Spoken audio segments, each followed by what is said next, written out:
really like these verses here in Matthew, towards the end of chapter 11. These 3 verses I've highlighted. This is what Jesus said. Okay, he said, "Come unto me, all ye that labor and are heavy laden, and I will give you rest.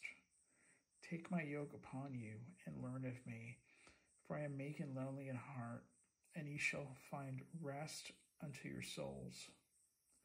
For my yoke is easy and my burden is light." Now, if you contrast that with false teachers,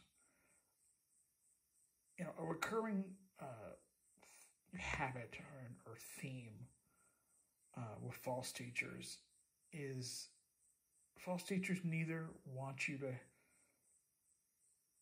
have rest, right? And they want a heavy burden to be put on you, right? There's nothing easy or light or restful, about what false teachers try to promote. They really want unbearable burdens to be put on you. And,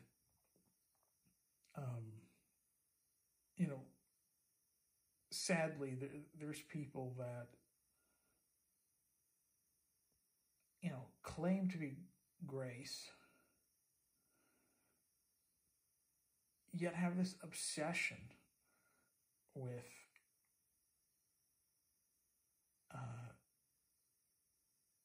trying to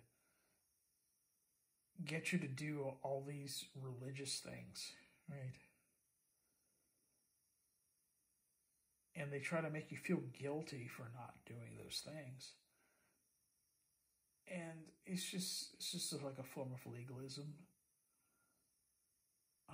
It really doesn't matter if they're trying to get you to follow all the Old Testament laws or if they're just adding their traditions. The end result is the same. They're both, both those things try to get you away from the truth of the gospel. Okay. And those things, when false teachers try to promote those things, either religious traditions or just straight up the Old Testament laws, they're trying to convince you that you're lacking something and that you're inadequate before God.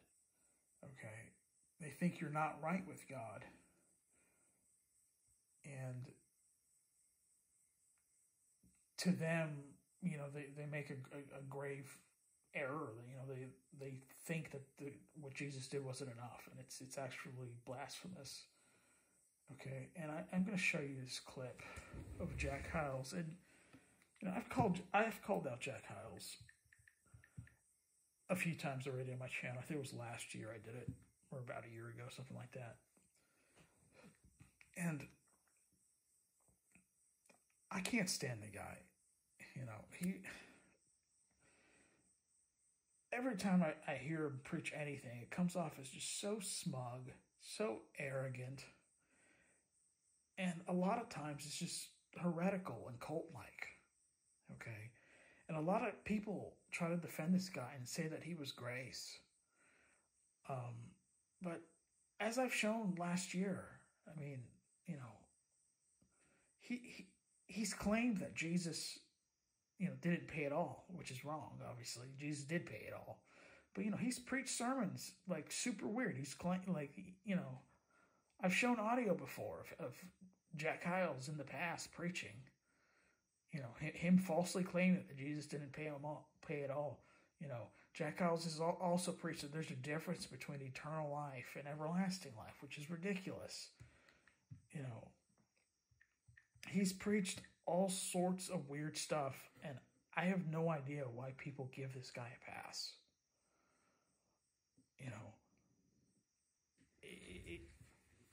it's frankly disgusting. Because anybody who preaches a sermon claiming that Jesus did not pay at all needs to be marked and avoided. Okay, not defended. Okay, and he's got a ton of other problems, serious issues. And you know he's dead now, but a lot of people, especially in some circles in the IFP, like they just lift up the guy like he was some great hero.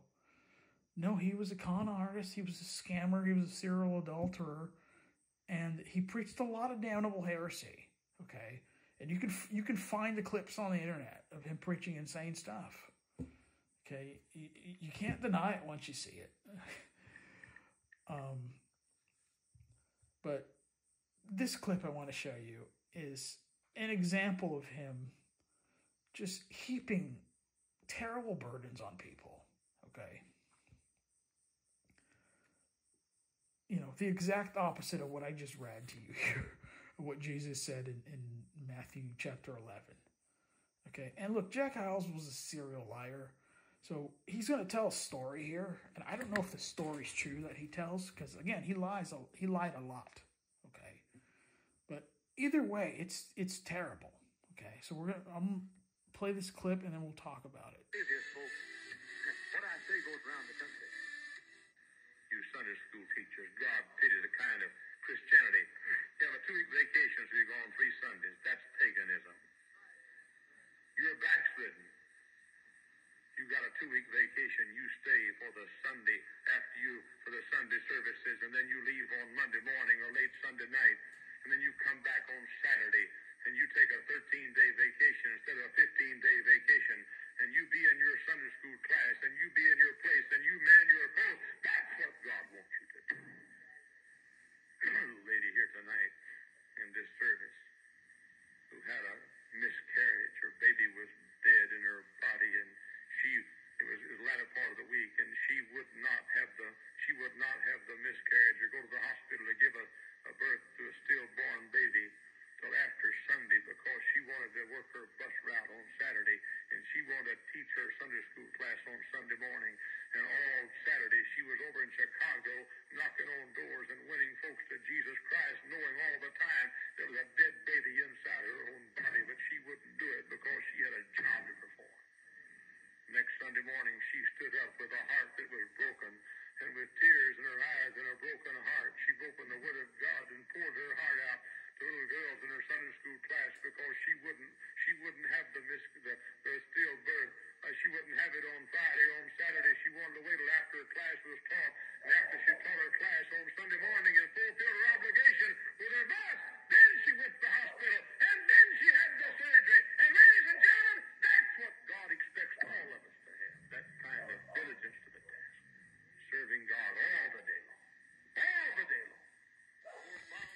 So, I mean, again, I don't know if that's a true story or not, but the reason he told that is because he wants to, you know, he wanted to convince the audience that basically if you're not hardcore doing a bunch of works, you're not right with God. You know, that's heresy.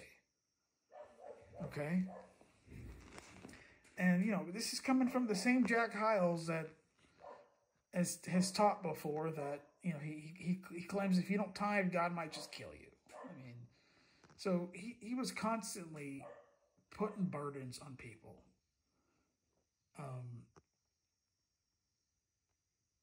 You know, and he would preach and do all sorts of weird stuff,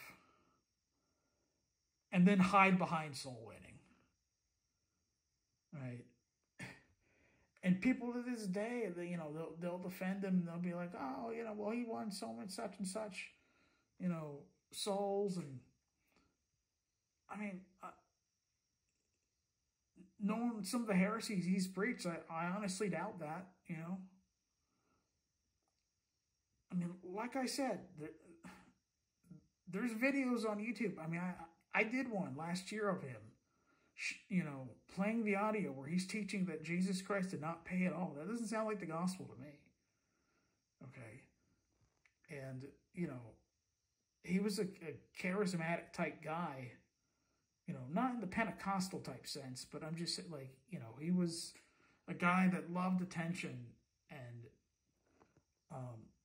he just seemed like a scam artist, okay? And he would just make up a bunch of stories that sounded good, you know, for attention, and so that people would think he was the greatest preacher. And he was always talking about how, you know, he thought he had the greatest church on earth and all this stuff. The guy was a weirdo. But, you know, if he made up that story that I just played for you, it's disgusting. And it's also disgusting if he didn't make that up, because he created, you know, if he didn't make up that story, then this guy created some atmosphere where a woman who had a miscarriage thought that, you know, that she couldn't be taken care of by doctors and go to the hospital until she fulfilled her so-called obligation to teach Sunday school. You know, because that's her duty, according to Jack Hyles, just to, you know, work. You know, that's her obligation to God.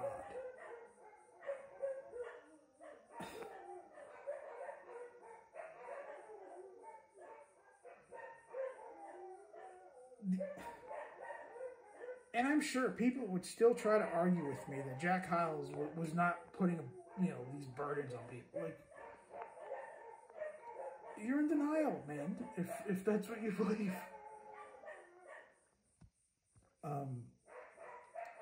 What makes you right with God is whether or not you believe the gospel of Jesus Christ. Okay. And believing the gospel's enough.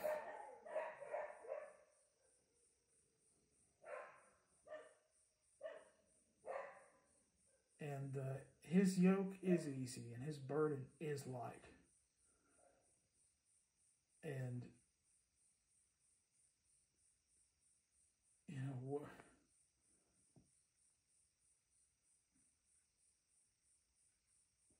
once you realize how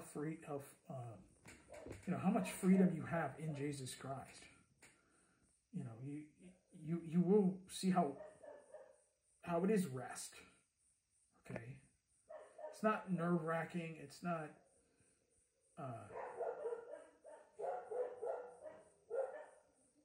You know, it's not draining.